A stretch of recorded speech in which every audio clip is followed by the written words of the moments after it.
Actually, আমাৰ ইনষ্টিটিউটৰ তৰফৰ পৰা বিভিন্ন ধৰণৰ প্ৰশিক্ষণ কাৰ্যসূচী আছে।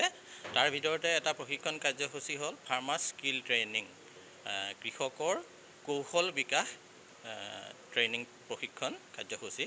এই প্ৰশিক্ষণ কাৰ্যসূচীৰ অধীনত বিহাৰৰ বৈশালীৰ এটা NGO আছিলে, তেওঁলোক সেল্ফ ফাইনেন্সিং NGO, অতি তেওঁলোকৰ নাম আছে, বিভিন্ন ধৰণৰ ক্ষেত্ৰত তেওঁলোক বহুতেই আগৰণুৱা। সেই NGOৰ পৰা বৈশালীৰ NGOটোৰ নাম আছিল জাগৃতি কলা কেন্দ্ৰ। তাৰ সেক্ৰেটাৰীৰ সহযোগত আমাৰ ইয়াত এই 5 দিনীয়া ট্ৰেইনিং কাৰ্যসূচীটো আৰম্ভ হৈছিলে। ইয়াতে বিহাৰৰ পৰা 32 জন মানুহে অংশগ্ৰহণ কৰিছিলে, তাৰে 7 গৰাকী মহিলা প্ৰশিক্ষাৰ্থী।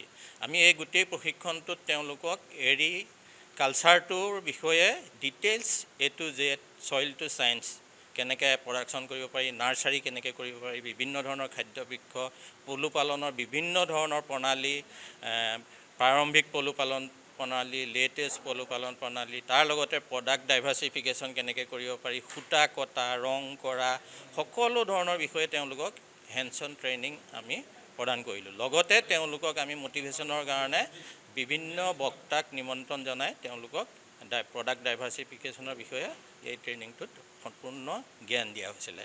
ইয়াৰ উপৰিও আমি এক্সপ'জাৰ ভিজিট হিচাপে তেওঁলোকক ৰুদ্ৰসাগৰ স্পিন মিললৈ তেওঁলোকক প্ৰেৰণ কৰিছিলোঁ। আমাৰ বৈজ্ঞানিক লগত গৈছিলে, যাতে তেওঁলোকে বিহাৰত কালচাৰটো ডেভেলপ কৰিলে তেওঁলোকৰ মাৰ্কেটিঙৰ প্ৰব্লেম নহয়। আমাৰ ইয়াত যিটো কালচাৰ, ইয়াত আমি 3 ধৰণৰ প্ৰফিট পাওঁ। যেনেকৈ পলুপালন কৰি তাৰ পৰা সূতা কাটি প্ৰফিট হয়। আটাইতকৈ ডাঙৰ বেছিভাগ ইনকাম জেনেৰেট হয় পিউপাটো বিক্ৰী কৰি, যিহেতু আমাৰ ইয়াত সেইটোৰ যথেষ্ট চাহিদা আছে। নাগালেণ্ডততো অত্যাধিক মূল্যত পিউপা বিক্ৰী হয়। কিন্তু তাৰ লগতে আমাৰ যিটো কেষ্টৰ চিড, সেইটো প্ৰায় 1 কেজিত 499 ৰুপিজ আমাজনত যদি আপোনালোকে চায়। গতিকে আমাৰ পালকসকলে 3 ধৰণৰ উপাৰ্জন পাব পাৰে। কিন্তু বিহাৰৰ কৃষকসকলৰ এটাই অসুবিধা, তেওঁলোকে পিউপাটো বিক্ৰী কৰিব নোৱাৰে, যিহেতু তাত খাওঁতা নাই। আমি গতিকে তেওঁলোকৰ এই প্ৰব্লেমটো ছল্ভ কৰিবৰ কাৰণেও আমি বিভিন্ন ধৰণৰ ষ্ট্ৰেটেজি গ্ৰহণ কৰিবলৈ আগন্তুক দিনত চেষ্টা কৰিম।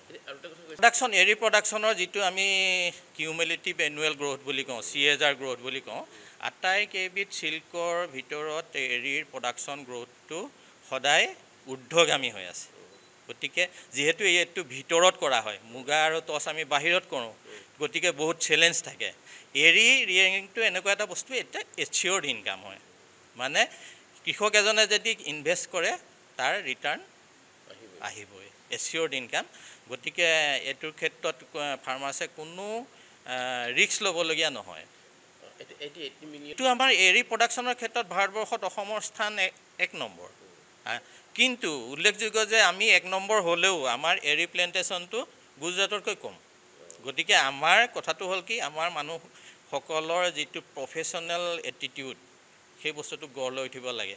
কমকৈ বহুত মানুহে কৰে আমাৰ, কিন্তু সেইটোক যদি আমি অলপ কেপাচিটি বিল্ড আপ কৰিব পাৰোঁ, তেতিয়াহ'লে প্ৰডাকশ্যনটো বহুত শ্বুট আপ হোৱাৰ থল আছে। এতিয়া বছৰি 7,000 মেট্ৰিক টন হৈ আছে। আমি অনাগত দিনত এইটো 9,000 মেট্ৰিক টন কৰিবৰ কাৰণে আমি প্ৰয়াস চলাই আছোঁ। গতিকে আমি অসমৰ লগতে অন্যান্য নন ট্ৰেডিশ্যনেল ষ্টেটতো আমি এগ্ৰিকালচাৰটোক লৈ যাব বিচাৰিছোঁ, যিহেতু গছটো প্ৰায় সকলো ষ্টেটতে উপলব্ধ।